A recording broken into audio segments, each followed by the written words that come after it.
The bullet grazed the wagon wheel inches from Louisa Kane's hand as she wrestled with the stubborn axle. And instead of screaming, she grabbed the rifle propped against the broken wheel and fired back at the ridge where the shot had come from.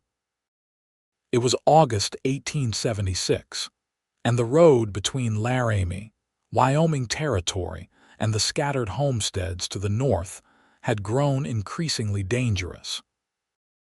Louisa had been traveling alone for 3 days since leaving her uncle's house, determined to reach the land claim her father had filed before his death 6 months earlier. She was 21 years old, and everyone from Laramie to Cheyenne had told her she was foolish to make the journey without an escort. But Louisa had learned long ago that waiting for others to help meant waiting forever. Another shot rang out, this time hitting the dirt near her boot. She crouched behind the wagon, her heart pounding but her hands steady as she reloaded. The afternoon sun beat down mercilessly, and sweat trickled down her back beneath her dusty calico dress.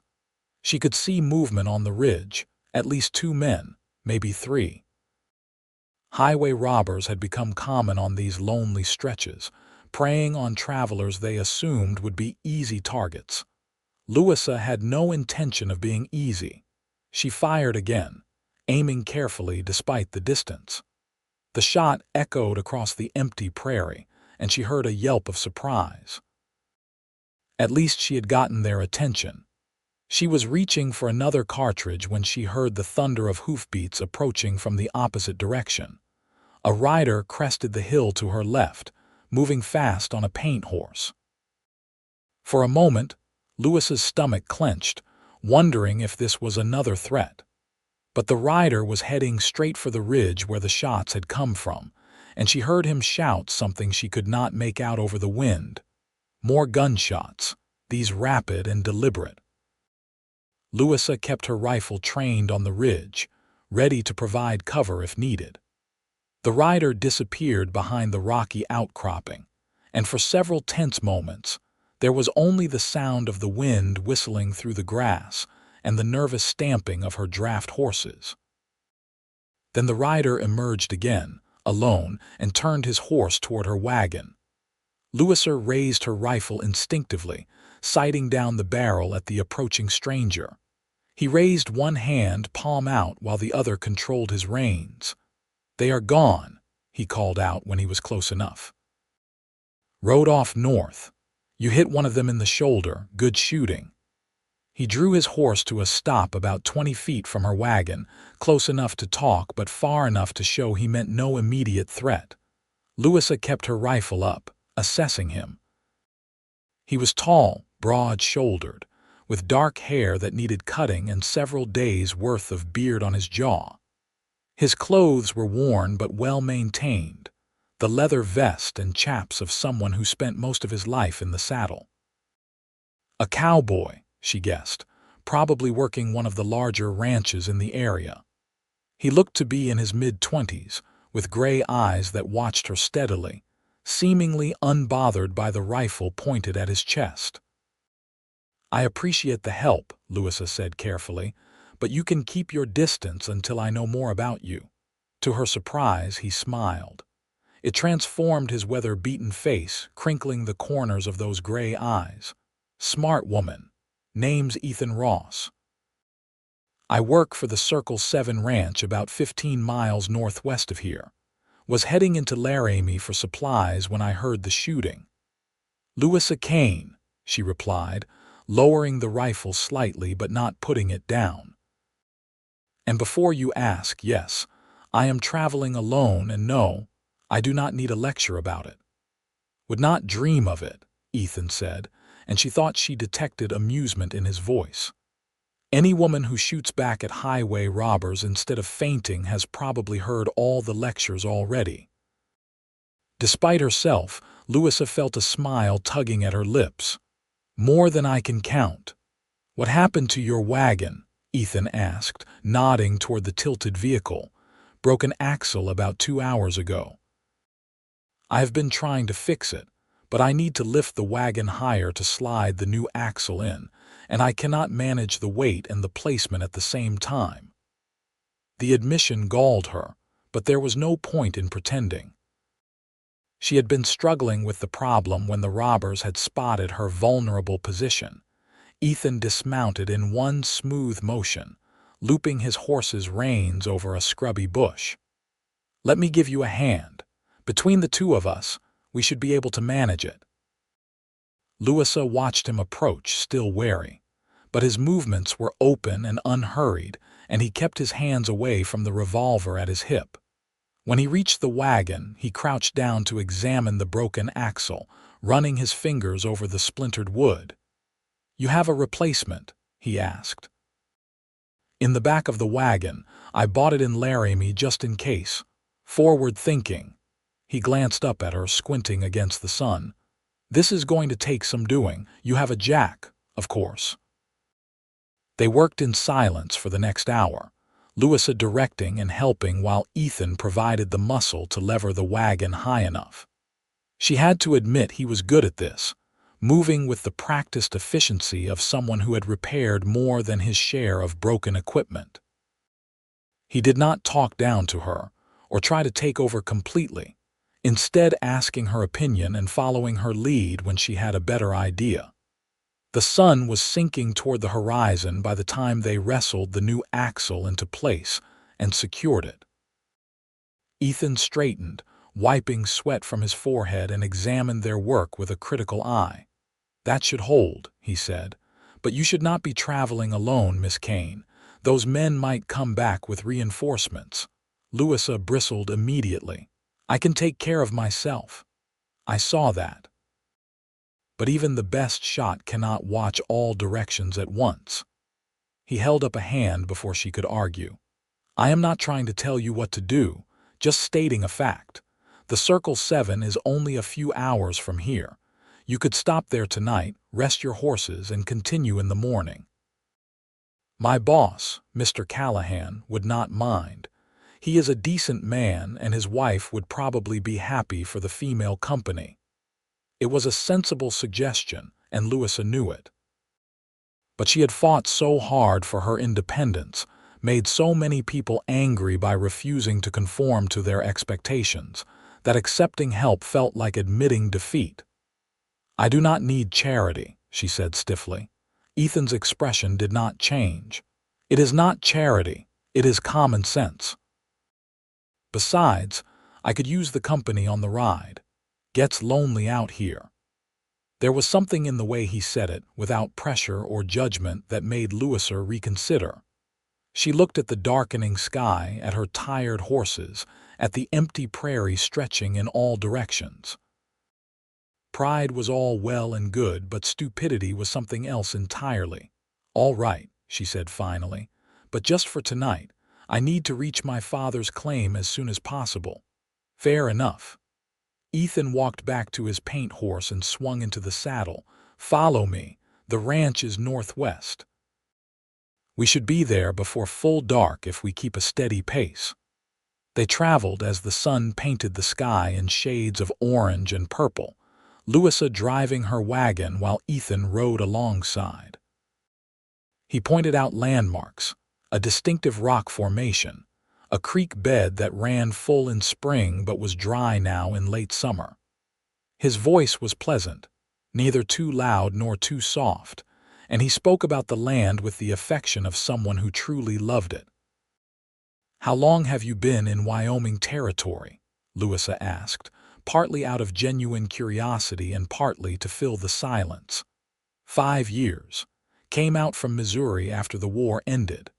Well, after I was old enough to make my own decisions. I was just a boy when the fighting stopped." He shifted in his saddle, his eyes scanning the horizon with the automatic vigilance of someone used to watching for trouble. "Worked on a few different ranches before landing at the Circle 7. Mr. Callahan is a good man, treats his hands fairly. That is rarer than it should be." "What made you come west?" Ethan was quiet for a moment, and Louisa thought he might not answer. Then he said, "Did not have much keeping me in Missouri. My parents died when I was young, and the family that took me in made it clear I was a burden.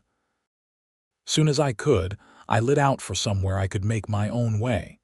The frontier seemed like the right place for that. There was no self-pity in his voice, just a statement of fact. Louisa understood that.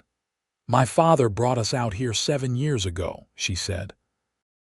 My mother died back in Ohio, and he wanted a fresh start. We lived in Laramie while he worked to save money for a land claim. He filed it last year, started building a cabin. Then he got sick this winter and died before spring came. I am sorry, Ethan said, and he sounded like he meant it. Everyone expected me to sell the claim and move back east to live with relatives.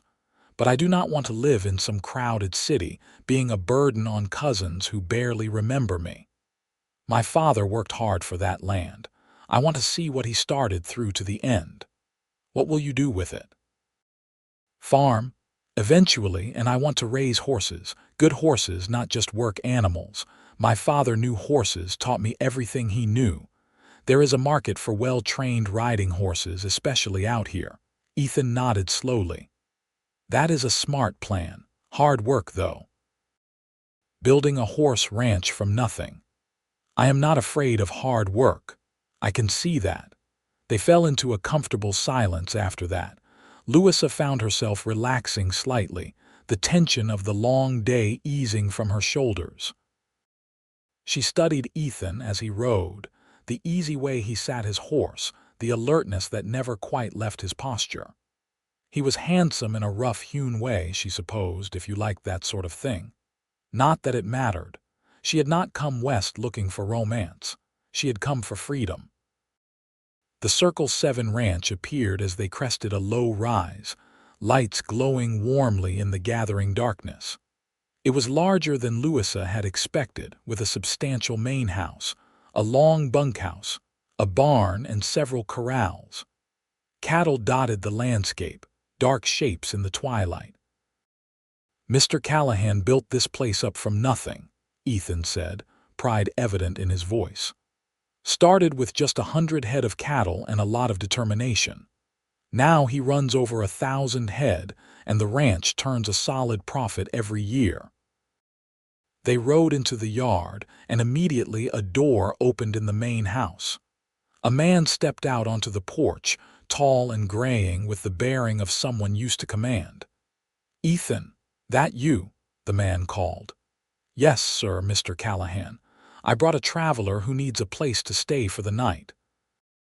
She ran into some trouble on the road. A woman appeared beside Mr. Callahan, small and plump with kind eyes. A woman traveling alone. Goodness, bring her in immediately. Ethan, take care of her horses. Miss, you come right up here. I am Margaret Callahan, and you are very welcome. Louisa climbed down from the wagon, suddenly aware of how dirty and disheveled she must look. But Mrs. Callahan did not seem to notice or care. She ushered Louisa inside with warm efficiency, calling for hot water and clean towels, insisting that Louisa must be exhausted and hungry. The interior of the ranch house was comfortable and well kept, with sturdy furniture and colorful rugs on the wooden floors. Mrs. Callahan led Louisa to a small guest room and promised to bring dinner on a tray so Louisa could eat and rest. "You just make yourself comfortable, dear, Mrs. Callahan said. "Ethan told us you had some trouble with robbers. How frightening that must have been." "It was not pleasant," Louisa admitted, "but Ethan arrived before things could get too bad. I am grateful for his help. He is a good man, that one. Best hand we have ever had, and we have had plenty over the years." Mrs. Callahan's eyes twinkled. "Handsome too, do not you think?" Louisa felt her cheeks warm. "I had not noticed." Mrs. Callahan laughed, a delighted sound. "Of course not. Well, you rest up. Tomorrow we can talk more." After Mrs. Callahan left, Louisa washed the dust from her face and hands, then sat on the edge of the bed. It was the first real bed she had slept in since leaving Laramie, and she could not deny how appealing it looked. Her body ached from days of driving the wagon, from the tension of constant vigilance, from wrestling with the broken axle. A knock on the door interrupted her thoughts. "Come in," she called. Ethan entered, carrying a tray laden with food. "Mrs. Callahan is feeding the hands, so she asked me to bring this up. Hope that is all right." "Of course." Louisa gestured to the small table by the window. "You can set it there." Ethan placed the tray down, then hesitated. "About today, you handled yourself well. Not many people, men or women, keep their heads under fire like that." "I told you I am not gentle or delicate," Louisa said. The words came out more sharply than she had intended, but she was tired of being treated like fragile china. To her surprise, Ethan grinned. It was a real smile, reaching his eyes and transforming his whole face. Perfect for a life on the frontier. Something in her chest tightened at those words, at the respect and approval in his voice. She met his gaze and saw understanding there, a recognition of something she had been trying to explain to people for years. He saw her not as a woman who needed protection or guidance, but as a capable person making her own way. "Thank you," she said softly, "for helping today. And for not trying to talk me out of continuing to my father's claim. Why would I do that? It is your land, your choice. Anyone with eyes can see you know what you are doing." He moved toward the door, then paused. "Get some rest, Miss Kane. Morning comes early on a ranch." After he left, Louisa sat at the table and ate the excellent stew and fresh bread Mrs. Callahan had sent up. Her mind kept returning to Ethan's words, to that grin that had transformed his face. Perfect for a life on the frontier. No one had ever said anything like that to her before. Everyone else had tried to convince her to give up, to accept that frontier life was too hard for a woman alone. But Ethan had not. He had simply accepted her as she was. She finished eating and climbed into bed, intending to sleep immediately. But despite her exhaustion, her mind would not settle. She found herself thinking about Ethan, about the way he moved with such confidence, the way he spoke to her as an equal. She told herself sternly that it did not matter. She would leave in the morning and probably never see him again. She had a future to build, and it did not include getting distracted by a handsome cowboy with kind eyes. But as she drifted off to sleep, she could not help remembering his grin and the warmth it had sparked in her chest. Morning arrived with the crow of roosters and the sounds of the ranch coming to life. Louisa dressed quickly and went downstairs, finding Mrs. Callahan already bustling around the kitchen. "Good morning, dear. I hope you slept well. Breakfast will be ready soon. The hands eat in the bunkhouse, but you will take your meal here with us." "I do not want to be any trouble," Louisa protested. "Nonsense. It is a pleasure to have another woman around. Now sit down and tell me about this land claim of yours." Over breakfast, with Mr. Callahan joining them, Louisa explained her plans. Mr. Callahan listened carefully, asking intelligent questions about water rights, soil quality, and her plans for starting a horse breeding operation. "It is ambitious," he said finally, "but not impossible. You will need help, though, building a cabin if your father's is not finished, breaking horses, getting your first crop in. That is too much for one person." "I will manage," Louisa said firmly. "I am sure you will, but there is no shame in accepting help when it is offered." Mr. Callahan exchanged a glance with his wife. "Ethan is our best hand, but the truth is, we have more help than we need right now. Business has been good, and I hired extra men for the summer drives. If you need someone to help you get established, I could spare Ethan for a few weeks. He is good with building, excellent with horses, and knows this territory better than most." Louisa opened her mouth to refuse automatically, then stopped. It was a generous offer, and more than that, it made sense. She could probably manage alone, but it would take twice as long and be twice as hard. With help, she could have a functioning homestead before winter arrived, and it would only be for a few weeks. I could not pay much, she said slowly. I will pay his wages, Mr. Callahan said.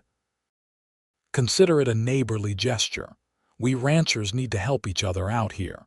Besides, Ethan has been talking about wanting to learn more about horse breeding. It would be good experience for him. I would have to ask him if he is willing, Louisa said. Already asked him this morning, Mr. Callahan said with a slight smile. He said yes before I even finished explaining. Louisa did not know what to say. Part of her bristled at having decisions made without her input. But another part, a part she was trying hard to ignore, felt a flutter of something that might have been anticipation at the thought of spending more time with Ethan. Then I accept, she said. Thank you, Mr. Callahan. I will make sure Ethan is back here as soon as the major work is done. No rush. Like I said, we are well staffed right now. You take the time you need. After breakfast, Louisa found Ethan in the barn checking her wagon and horses. He looked up as she entered, pushing his hat back on his head. Mr. Callahan told me about his offer, Louisa said without preamble. Are you sure you want to do this? I know he is paying you, but it is still hard work and my claim is pretty remote. I am sure, Ethan said simply. Like I told Mr. Callahan, I have been wanting to learn more about horse breeding. And honestly, the idea of helping build something from the ground up appeals to me. Been working for other people's dreams for years. Be nice to help someone start their own. It will just be for a few weeks, Louisa said, trying to keep her voice businesslike.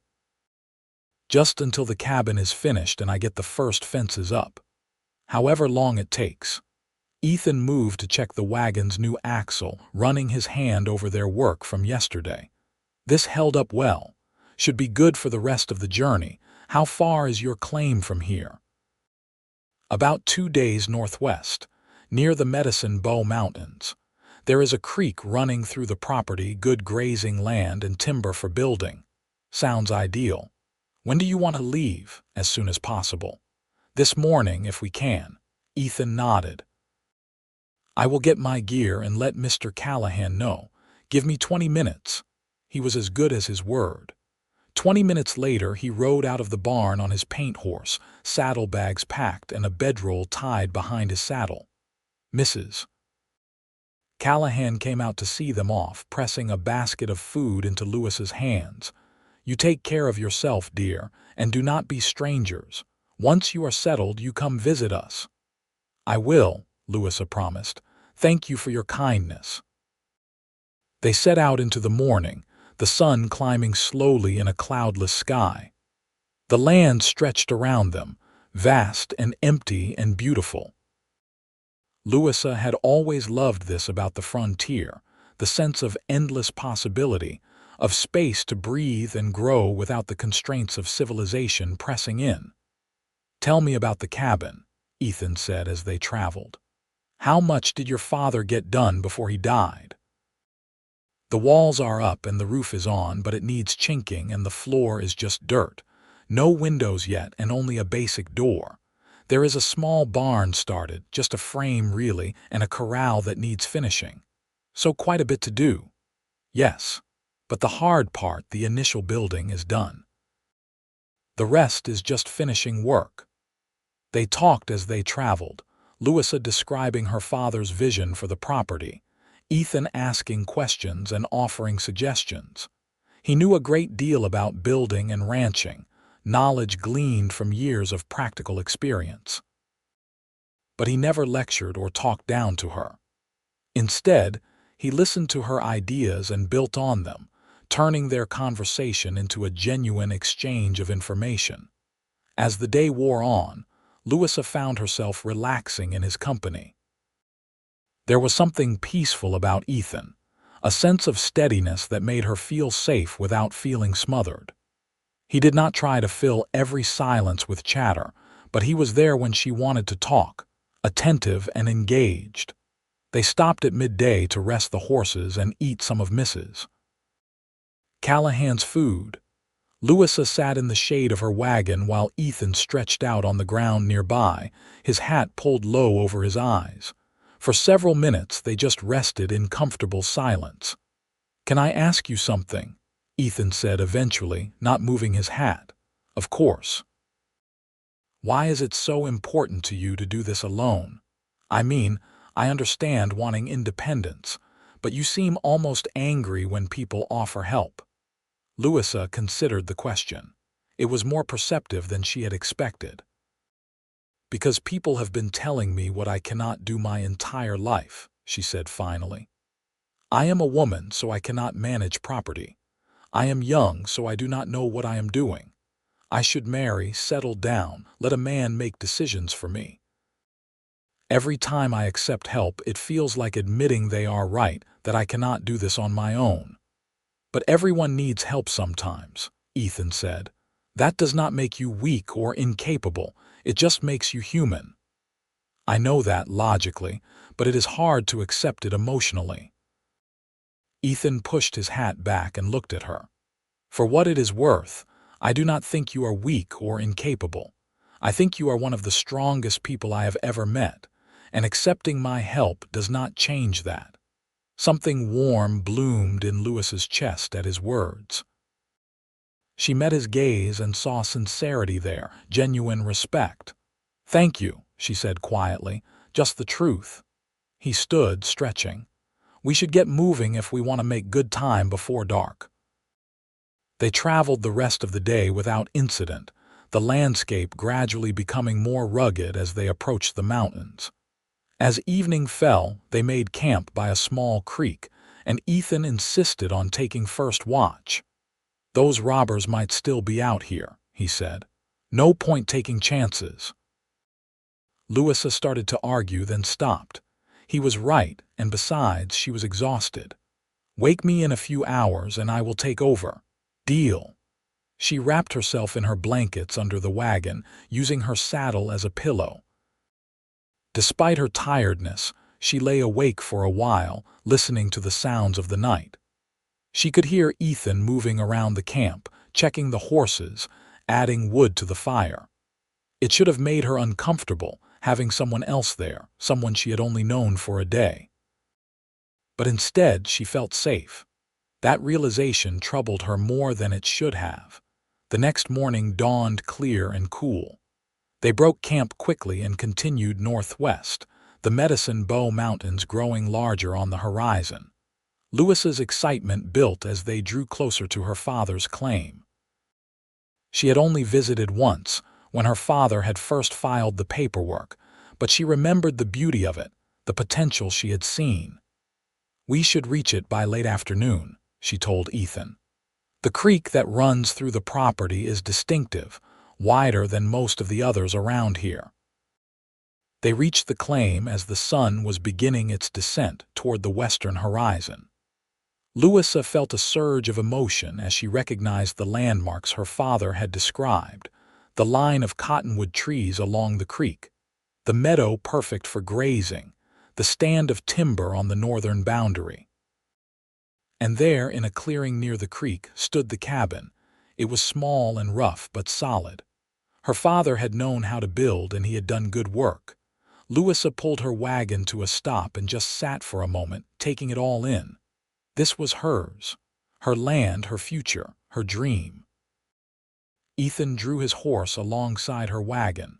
"It is beautiful," he said softly. "Your father chose well." "Yes, he did." Louisa's voice was thick with emotion. "He would have loved it here." They spent the last hour of daylight unloading the wagon and settling in. The inside of the cabin was dusty from months of disuse, but it was weatherproof, which was the important thing. There was a stone fireplace, crudely built but functional. Shelves along one wall, enough space for a bed, a table, and a few other necessities.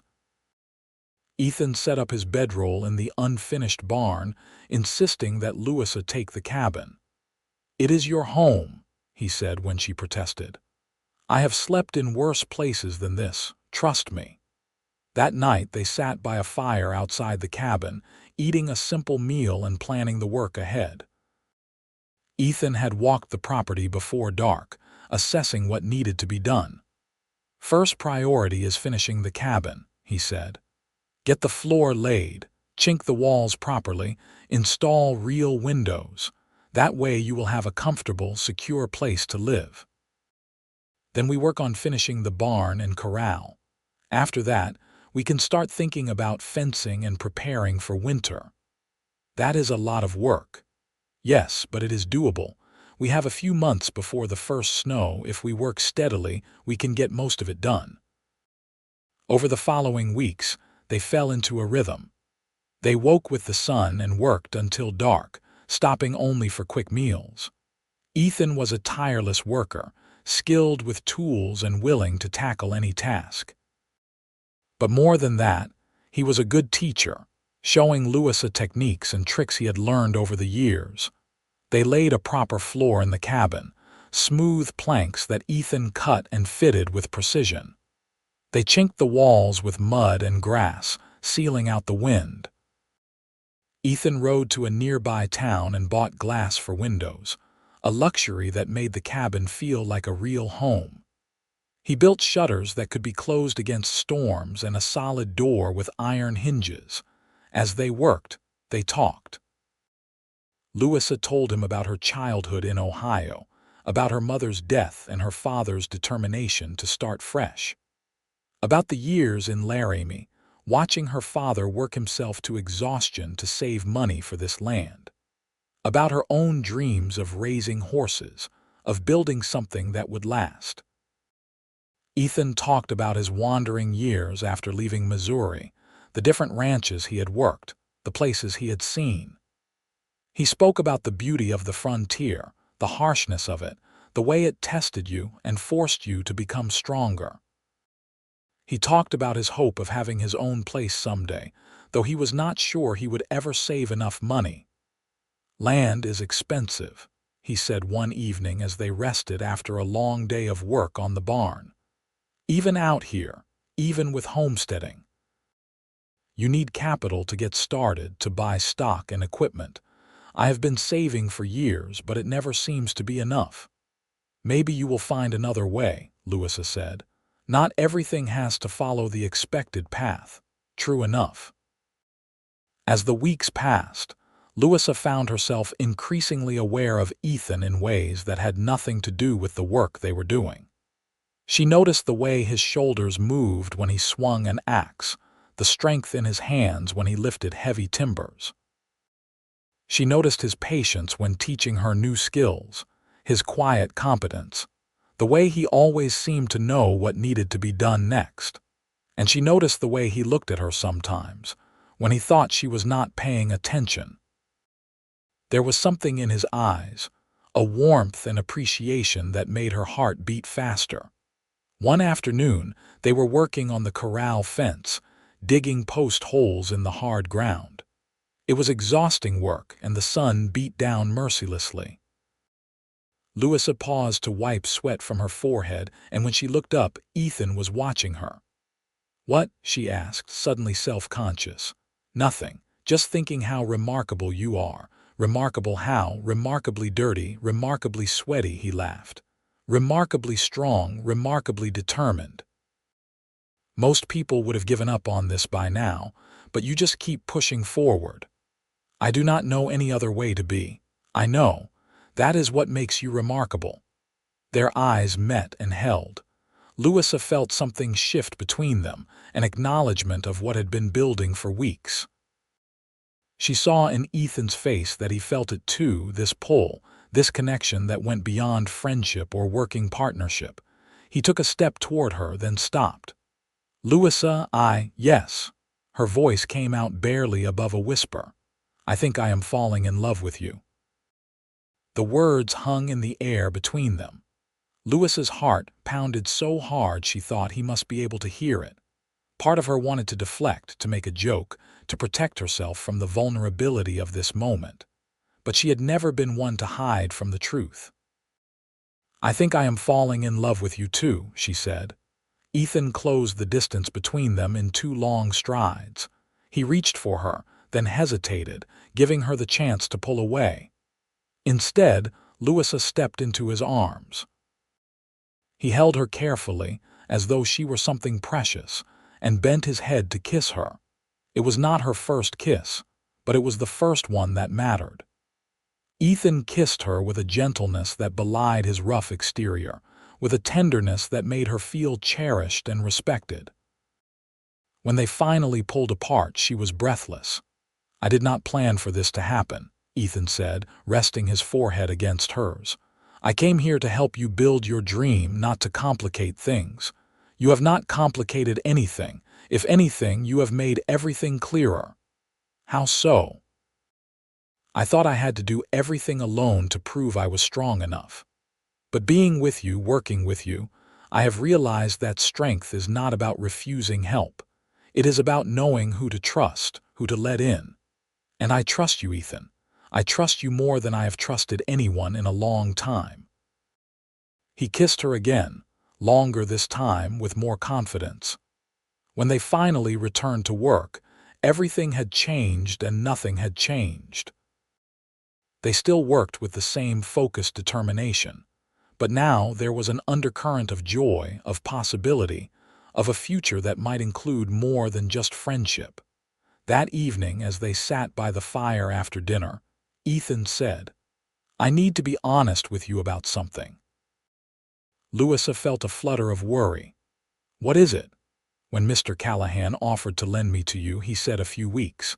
It has been almost 6 weeks now. The work here is not done, but the essential things are finished. The cabin is solid, the barn is done, the corral is functional. You could manage the rest on your own if you needed to. Are you saying you want to leave?" Louisa tried to keep her voice neutral, but she could not quite hide the hurt. "God, no. I am saying the opposite. I do not want to leave, but I do not want to stay under false pretenses either. If I stay, it is not because Mr. Callahan sent me or because you need help. It is because I want to be here with you, but that is only right if you want me here too." Relief flooded through Louisa. "I want you here, not just for the work, though you have been invaluable. I want you here because when I think about the future, about building this ranch, you are in that picture. I cannot imagine doing this without you now. Then I am staying. If you will have me, I will have you." They talked late into the night, making plans. Ethan would return to the Circle 7 briefly to collect his belongings and officially resign his position. Then he would come back, not as a hired hand but as a partner in building the ranch. It was not a formal proposal, not yet, but the implication was clear. They were building a future together. The next morning, Ethan prepared to ride to the Circle 7. Louisa felt anxious about him leaving, even though she knew it was only for a few days. "I will be back before you know it," he promised, holding her close. 3 days, 4 at most, you will be all right here alone." "I managed before you came along," she reminded him. But she kissed him goodbye with more enthusiasm than she had intended, and he grinned against her lips. "Keep that up and I might not leave at all. Go. The sooner you leave, the sooner you can come back." She watched him ride away, her heart full of emotions she was still learning to name. Love, certainly, but also hope and excitement, and a sense of rightness she had never expected to find. The days alone passed slowly. Louisa kept herself busy, working on smaller projects around the property. She started breaking ground for a garden, mended tack, organized the supplies in the cabin. But the evenings were lonely without Ethan's company, without their conversations by the fire. On the 4th day, she was working near the creek when she heard hoofbeats. She looked up, expecting to see Ethan, and her smile died on her face. 3 men rode into the clearing, rough-looking and heavily armed. Louisa recognized one of them immediately. He had a bandage on his shoulder, right where she had shot him weeks ago on the road to the Circle 7. "Well, well," the man said, his voice cold. "If it is not the little lady who cost me a month of work with this bum shoulder.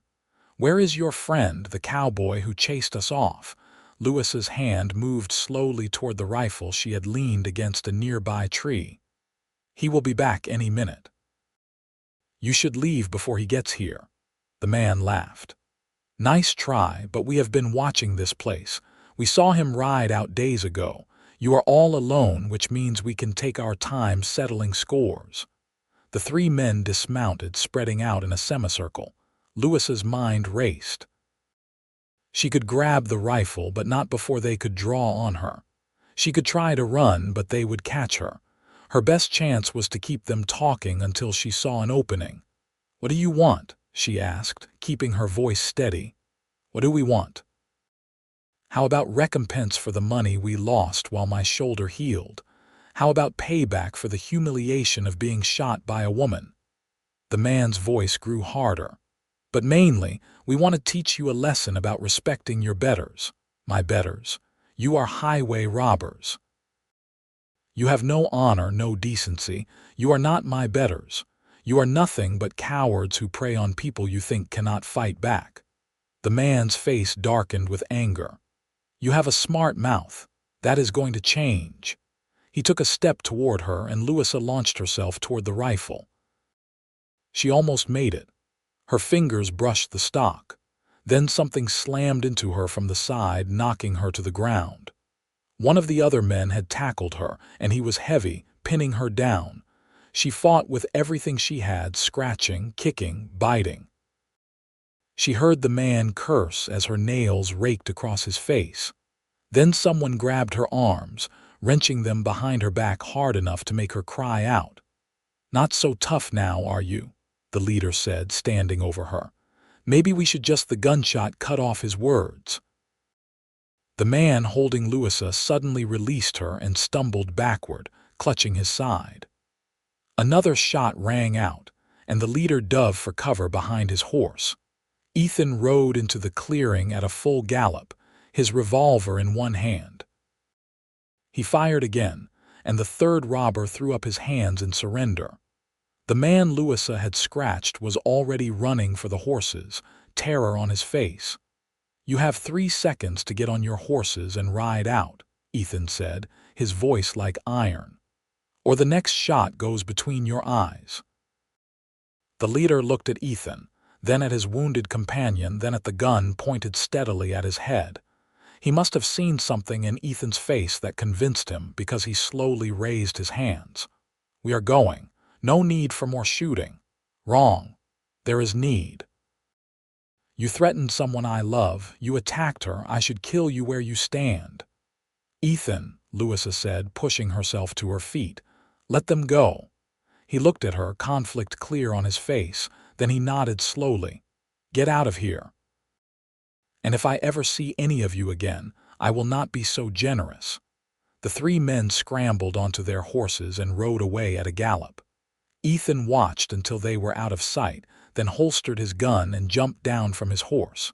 He ran to Louisa and pulled her into his arms. "Are you hurt?" "Did they hurt you?" "I am all right, just shaken." She clung to him, her whole body trembling with delayed reaction. "How did you know? How did you get back just in time?" "I left the circle 7 a day earlier than planned. I could not stand being away from you. When I got close to the property, I heard you shouting. I have never been so scared in my life." He pulled back to look at her, his hands framing her face. "Louisa, we need to talk about this." "Talk about what?" "About the fact that I cannot lose you. About the fact that the thought of something happening to you makes me want to rage at the world. About the fact that I love you more than I have ever loved anything, and I want to spend the rest of my life making sure you are safe and happy." "Ethan, I know this is not romantic. I know I should probably wait for a better moment, but I cannot wait. Marry me, Louisa. Be my wife. Let me spend every day of my life loving you and working by your side to build this dream of yours, of ours." Tears filled Louisa's eyes. She had told herself she did not need marriage, did not need anyone. But standing here in Ethan's arms, she realized that was not strength talking. It was fear. Fear of being vulnerable, of depending on someone who might leave. But Ethan had proven himself over and over. He saw her as she was, respected her strengths, accepted her flaws. He did not want to control her or diminish her. He wanted to stand beside her, to be her partner in every sense of the word. "Yes," she said. "Yes, I will marry you." He kissed her with a fierce joy, and for a long moment the world fell away. There was only the two of them, only this moment, only this love that had grown from respect and friendship into something deep and true. When they finally pulled apart, Louisa said, "We should probably get married soon." "Before something else happens." Ethan laughed. "Agreed. What do you say to riding into Casper tomorrow and finding a preacher?" "I say that sounds perfect." They spent the rest of the day in a happy daze, making plans and stealing kisses. That evening, Ethan showed Louisa what he had brought back from the Circle 7, not just his belongings but gifts from the Callahans. Mrs. Callahan had sent fabric for a dress, practical but pretty. Mr. Callahan had sent a deed to 50 head of cattle as a wedding present, along with a promise to help drive them to the property once Louisa and Ethan were ready. "They are good people," Ethan said. "They are happy for us. Mrs. Callahan cried when I told her we were getting married. I like them very much. We will have to have them over once we are more settled. They would like that." The next morning they set out for Casper, which was a full day's ride to the east. They brought the wagon, planning to use the trip to pick up supplies as well as get married. The journey was beautiful, the late summer landscape golden and green, and Louisa found herself unable to stop smiling. "What are you thinking about?" Ethan asked as they rode side by side. "About how strange life is. A few months ago, I thought I would spend the rest of my life alone, proving to everyone that I did not need anyone. And now here I am, on my way to marry a man I met because of a broken wagon axle and some highway robbers. Do you regret it? Giving up your independence?" "I am not giving it up. That is what makes this right. You do not want to own me or control me. You want to be my partner. That is not losing independence. That is choosing to share my life with someone I love." "Good. Because I would never want to change you. I love you exactly as you are." They reached Casper in the early evening and found a small hotel where they could spend the night. It felt strange to be in a town again after weeks on the isolated homestead. The streets were busy with people, the air full of noise and movement, but Louisa did not mind. She knew they would return to their quiet land soon enough. The next morning, they found a preacher willing to marry them. The ceremony was simple, held in a small church with only the preacher's wife as witness. Louisa wore the dress she had traveled in, her best one, and Ethan had shaved and put on a clean shirt. It was not fancy or elaborate, but when Ethan took her hands and spoke his vows, his voice steady and sure, Louisa felt like the luckiest woman in the world. "I, Ethan Ross, take you, Louisa Kane, to be my wife. I promise to love you, respect you, and stand by your side through whatever life brings. I promise to be your partner, your friend, and your greatest supporter. From this day forward, you will never face the world alone." When it was her turn, Louisa spoke from the heart. "I, Louisa Kane, take you, Ethan Ross, to be my husband. I promise to love you, trust you, and build a life with you that honors both our dreams. I promise to be your partner in all things, to face the challenges of frontier life by your side. From this day forward, we are a team."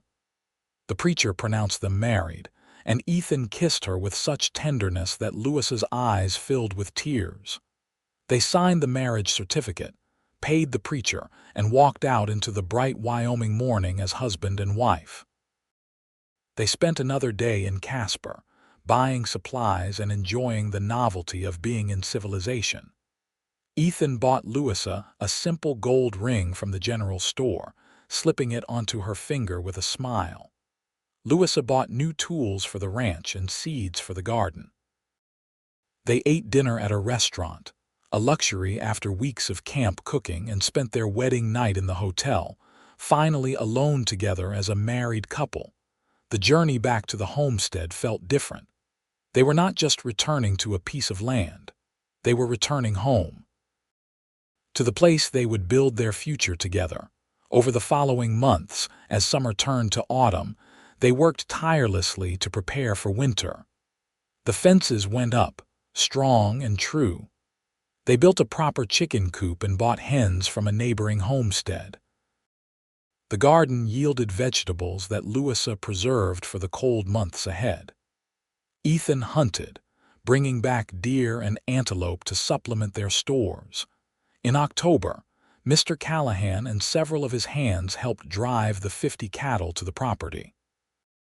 It was a generous gift, the foundation of a herd they could build on.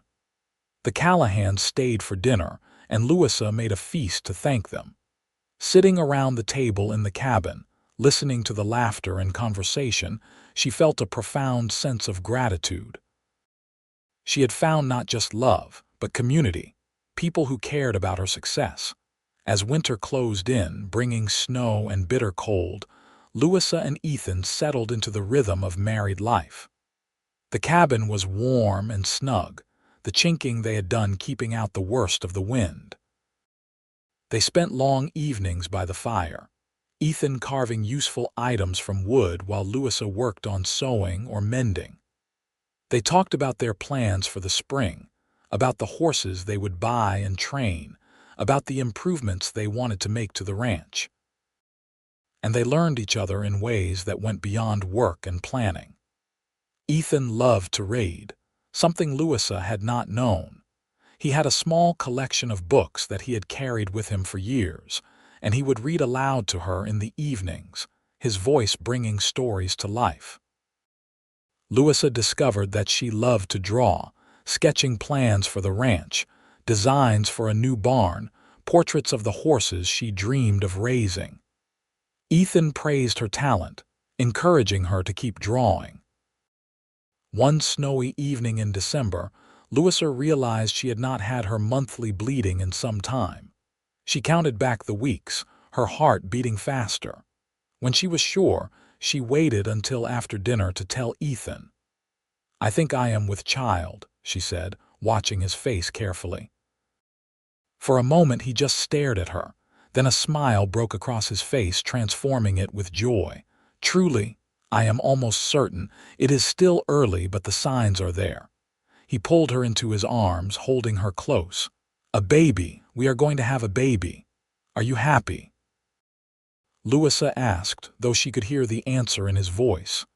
Happy does not begin to cover it. I am amazed. I am grateful. I am terrified. He pulled back to look at her. "Are you happy?" "Yes. I did not think I wanted children, at least not yet. But now that it is happening, I find I am very happy indeed." The winter passed slowly, the days short and cold, but the cabin was warm and they had plenty of supplies. Louisa dealt with the early discomforts of pregnancy with her usual stoicism, though Ethan worried over her constantly. "I am not sick," she reminded him when he tried to take over all the heavy work. "I am pregnant. Women have been doing this since the beginning of time. I know, but you are my woman carrying my child. Let me fuss a little." She smiled and kissed him. "A little fussing I can accept." As her belly grew, they talked about names. If it was a boy, they agreed on James, after Louisa's father. If a girl, they debated between several options before settling on Sarah, after Ethan's mother, a woman he had barely known but still remembered with love. Spring arrived with the usual burst of new life. The snow melted, revealing the brown grass beneath, which quickly turned green. The creek ran high with runoff from the mountains. Birds returned, filling the air with song. And Louisa's pregnancy became obvious, her belly round and full. In April, they took a trip to Casper to see a doctor.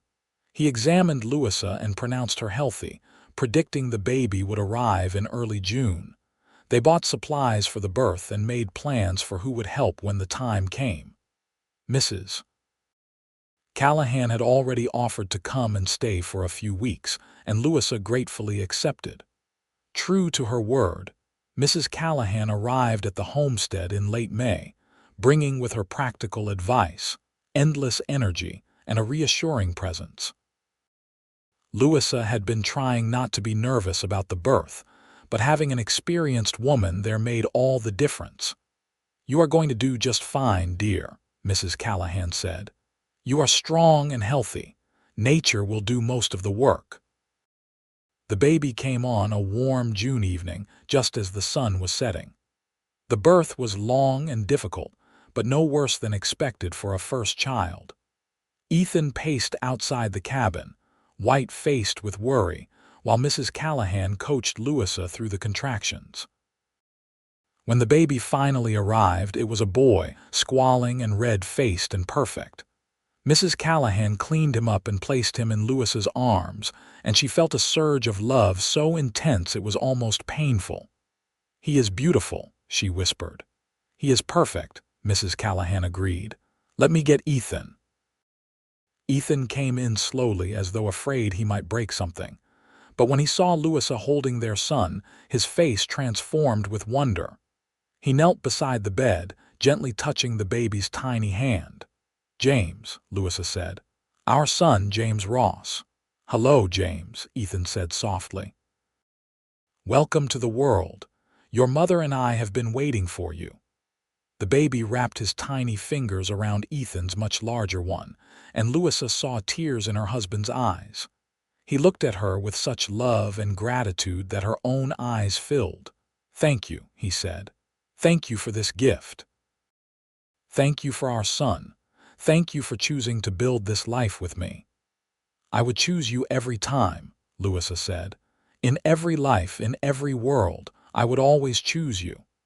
Mrs. Callahan stayed for 2 weeks, helping with the baby and the household while Louisa recovered. By the time she left, Louisa was feeling stronger, and she and Ethan had figured out the basics of caring for an infant. The summer passed in a blur of sleepless nights and precious moments. James grew rapidly, his eyes turning from blue to gray like his father's. He was a good baby, alert and curious, watching everything with intense focus. Despite the exhaustion of new parenthood, Louisa and Ethan continued their work on the ranch. They had to be more creative with their time, trading off childcare duties and working while James napped. But they made it work, driven by their shared dream and their love for each other. In August, Ethan rode to Laramie and returned with 3 horses, 2 mares and a stallion, all young and well-bred. It was the beginning of the horse breeding operation Louisa had dreamed about. They spent hours working with the horses, training them, planning future breeding. It was hard work, but it was also exciting, seeing their vision finally taking shape. As James grew, he proved to be a child who loved the outdoors. As soon as he could walk, he toddled after his parents, wanting to be part of everything. Ethan made him a small rope so he could pretend to help with the horses. Louisa taught him the names of birds and plants.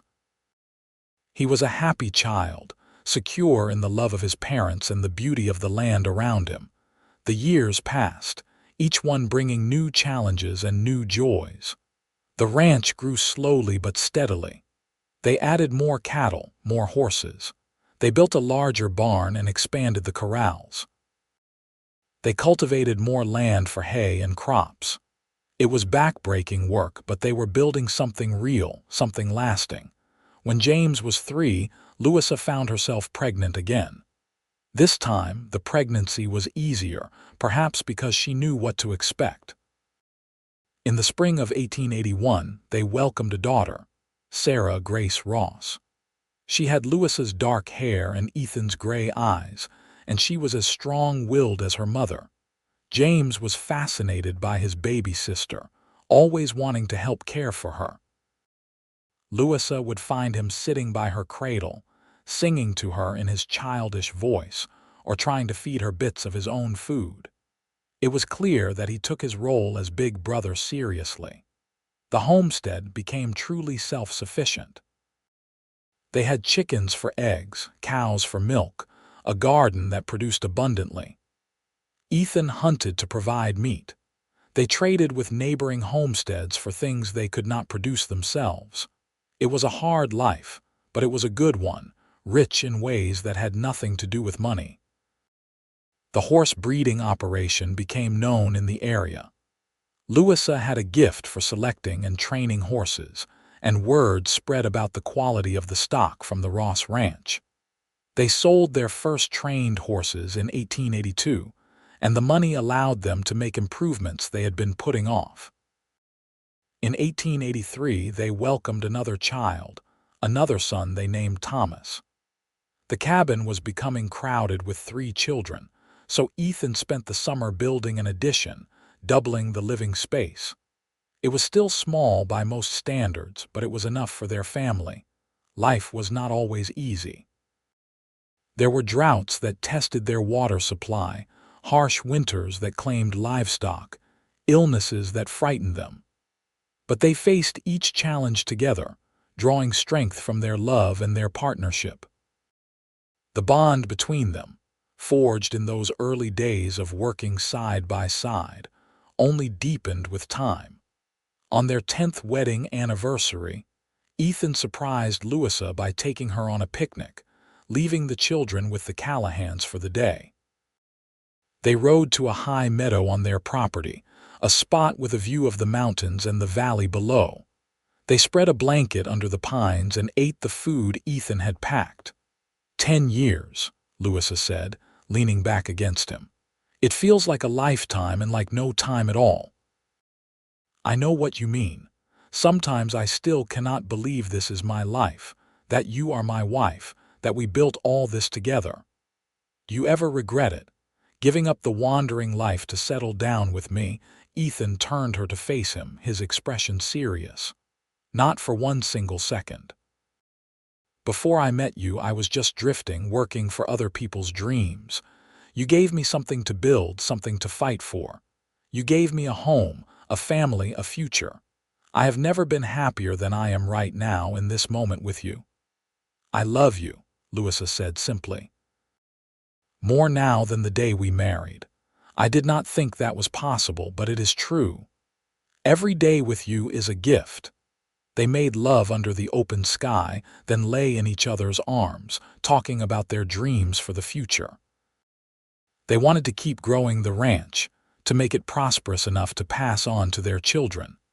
They wanted to see their children grow up strong and capable, ready to make their own way in the world. They wanted to grow old together, watching their grandchildren play in the meadows they had claimed and tamed. The years continued to pass. James grew into a serious boy who loved working with the horses. Sarah was adventurous and fearless, always getting into trouble with her explorations. Thomas was quieter, thoughtful, with a talent for fixing things. They were good children, and Louisa and Ethan were proud of the family they were raising. In 1888, when Louisa was 33 and Ethan was 31, they welcomed their 4th and final child, a daughter they named Margaret after Mrs. Callahan. The older woman, now in her 60s, cried with joy at the honor. The ranch prospered. They now had over 300 head of cattle and a reputation for producing the finest horses in the territory. Wyoming had achieved statehood in 1890, and with it came new opportunities and challenges. But the Ross family was well established, respected in the community, known for their fair dealing and quality stock. James, now 17, was talking about starting his own place someday, but not too far from home. Sarah, at 14, had become an accomplished rider and helped train the young horses. Thomas, at 12, had built a workshop in the barn where he fixed equipment and made furniture. And Margaret, at 7, was already showing signs of being as stubborn and capable as her mother. On a warm evening in the summer of 1895, Louisa and Ethan sat on the porch of their cabin, watching the sun set over the mountains. The children were doing evening chores, their voices carrying across the yard. The land around them was green and prosperous, the result of nearly 20 years of hard work. "You remember that day we met?" Louisa asked, taking Ethan's hand. "When my wagon broke down and those robbers attacked, like it was yesterday. I remember thinking you were the bravest woman I had ever seen, shooting back at them instead of hiding. And I remember thinking you were either very brave or very foolish, charging in to help a stranger, probably a bit of both." Ethan squeezed her hand. "Best decision I ever made, though. Everything good in my life started that day. Mine, too. I thought I had to do everything alone to prove I was strong, but you taught me that real strength is knowing when to accept help, when to let someone in. You taught me that partnership does not diminish you, it completes you. You taught me that home is not a place, it is a person. Wherever you are, that is where I want to be." They sat in comfortable silence, watching the light fade from the sky. The life they had built was not perfect. They had faced hardships, made mistakes, endured losses. But through it all, they had each other. The love that had begun with mutual respect and admiration had deepened into something profound and unshakable. James came up onto the porch, wiping his hands on his pants. "Horses are all settled for the night. Sarah is finishing with the chickens and Thomas is checking the cattle in the near pasture. Margaret says she is too tired to do anything and went straight to bed." Louisa laughed. "That sounds like Margaret. Thank you for your help, James." "Of course." He hesitated, then said, "I have been thinking. I know I said I wanted to start my own place, but I wonder if it might make more sense to expand here instead. Build another house on the property, close enough to work together but far enough for privacy. That way we could grow the operation and I could still learn from you both." Ethan and Louisa exchanged glances. They had hoped one of their children would want to continue the ranch, but they had not wanted to pressure anyone. "That is a fine idea," Ethan said.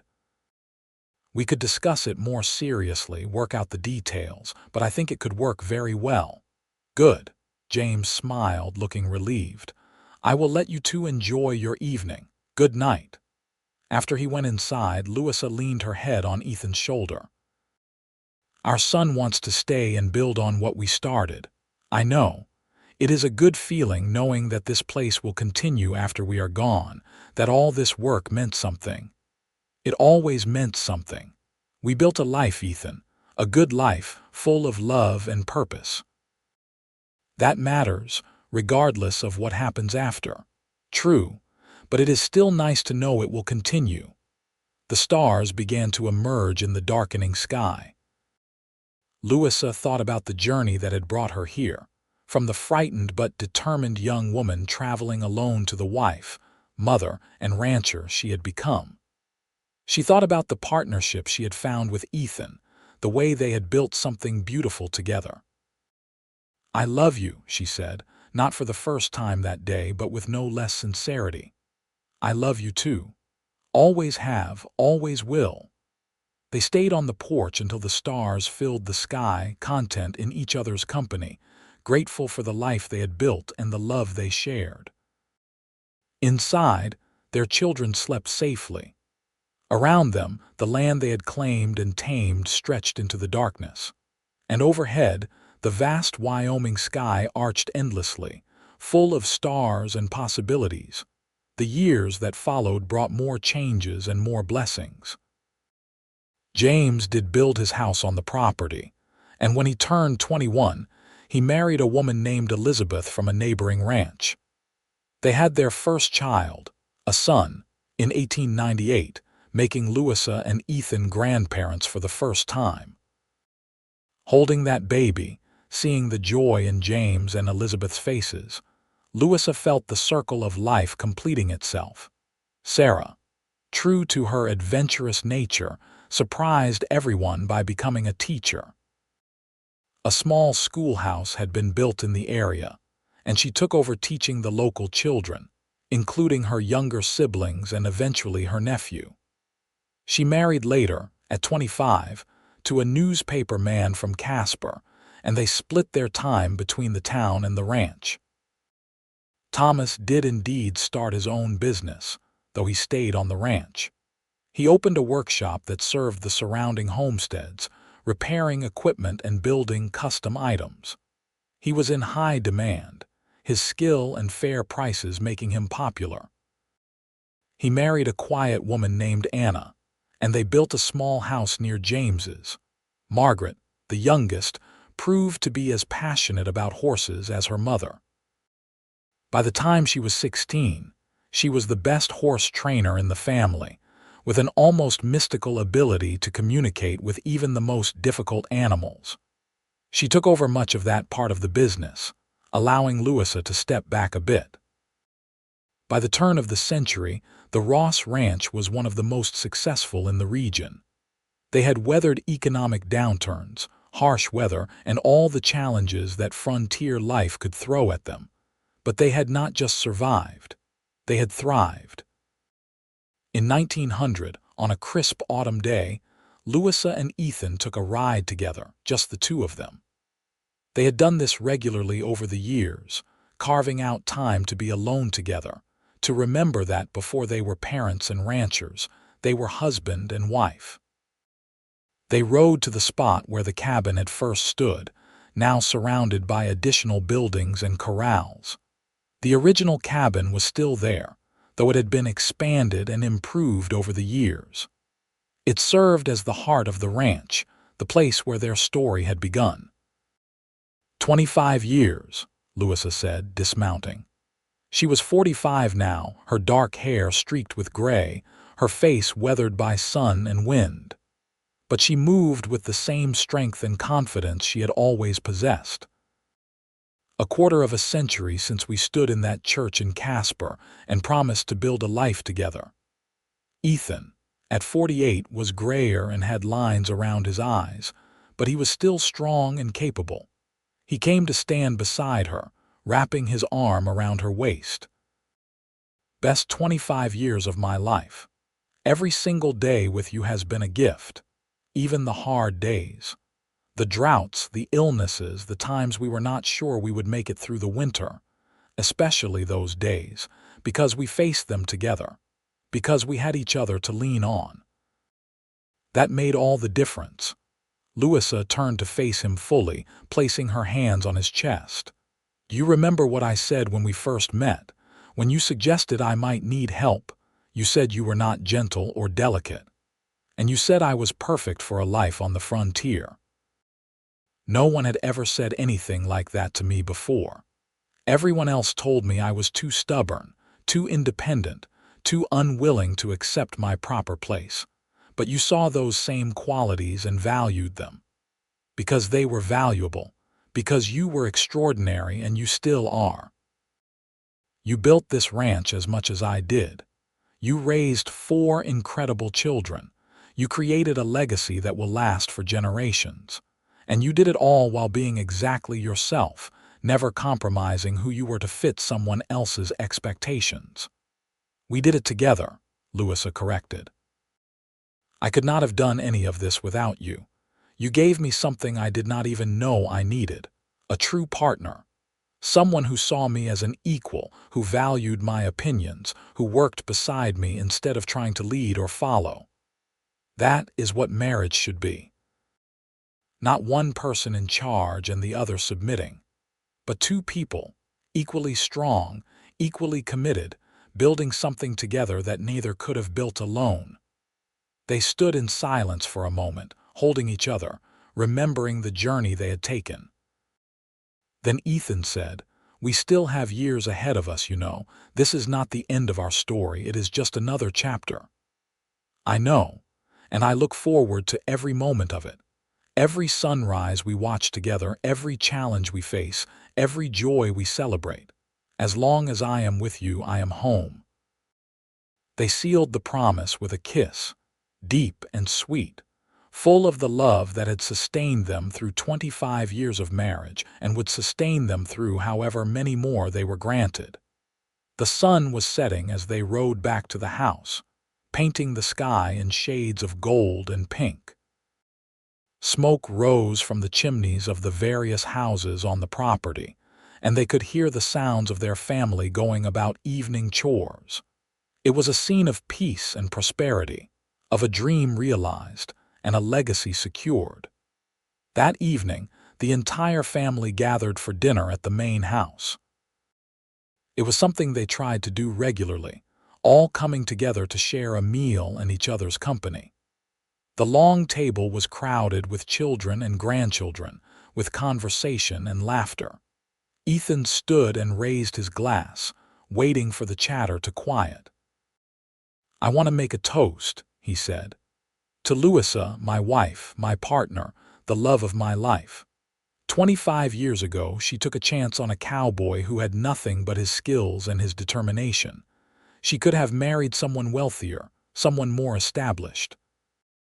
But she chose me, and that choice changed everything. Everything good in my life comes from her. So here is to Louisa, to the incredible woman she was, is, and will always be. To Louisa."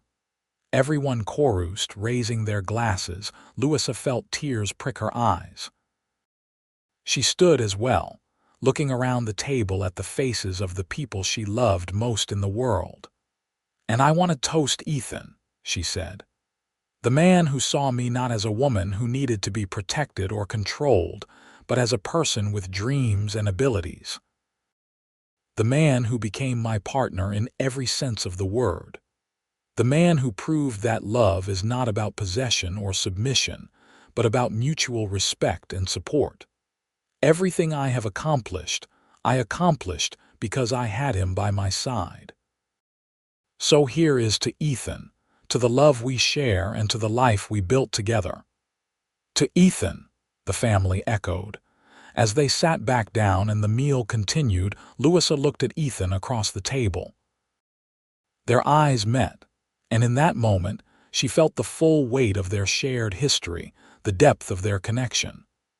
They had started as two people who should never have met, a stubborn woman determined to prove herself and a drifting cowboy looking for purpose. But they had found each other at exactly the right moment, and together they had built something extraordinary. The evening wore on, full of stories and laughter. The grandchildren played while the adults talked. It was warm and comfortable, the kind of evening that would be remembered fondly in years to come. As the family began to disperse to their respective homes, James pulled his parents aside. "Mother, Father, I have been thinking.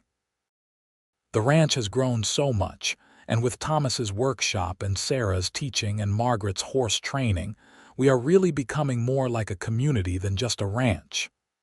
"That is true," Louisa said. "What are you thinking?" "I am thinking we should make it official.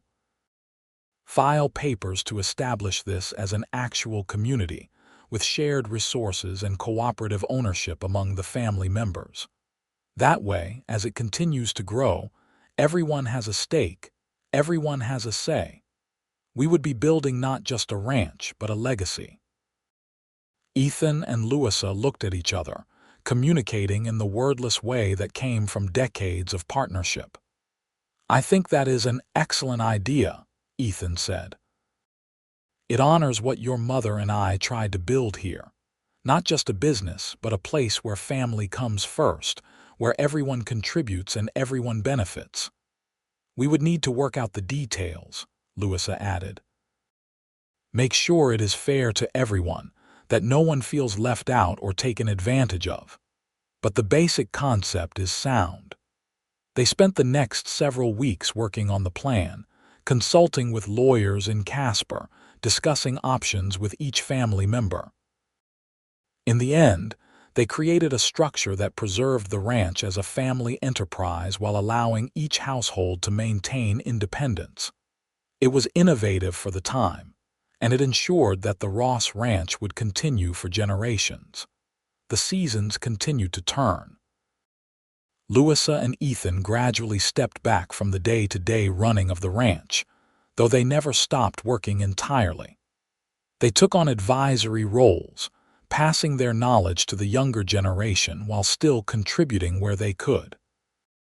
More grandchildren arrived, filling the ranch with the sound of young voices and laughter. Louisa loved being a grandmother, loved watching her children raise their own families. She and Ethan would sit on the porch in the evenings, watching the children play, marveling at the life they had created. They took trips occasionally, visiting other parts of Wyoming that they had never seen, even venturing as far as Denver once. But they always returned home with relief, grateful for the land they had claimed and the life they had built. In 1910, as Louisa approached her 55th birthday, she and Ethan took stock of their lives. They had been married 35 years. They had 4 children, 11 grandchildren, and another on the way. The ranch covered over 1,000 acres and supported multiple families comfortably. They had succeeded beyond their wildest dreams. "We did it," Louisa said one evening, sitting on their favorite spot on the porch. "We really did it. We built something lasting." "We did," Ethan agreed, "and it is all because of you. Because you had the courage to strike out on your own, to claim your father's land, to pursue your dreams even when everyone said you could not. And because you had the courage to join me, to see me as a partner, not a burden, to work beside me instead of trying to lead me." "It was easy," Ethan said. "Loving you, respecting you, building a life with you, it was the easiest thing I have ever done. You are extraordinary, Louisa. You always have been." She leaned her head on his shoulder, feeling a contentment so deep it was almost painful. This was what happiness looked like, she thought.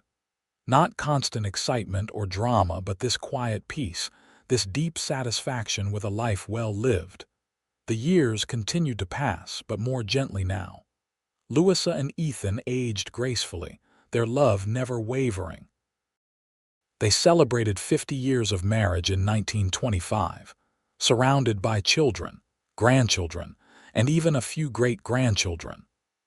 The ranch had evolved with the times, incorporating new technologies and methods while still maintaining the values that Louisa and Ethan had established.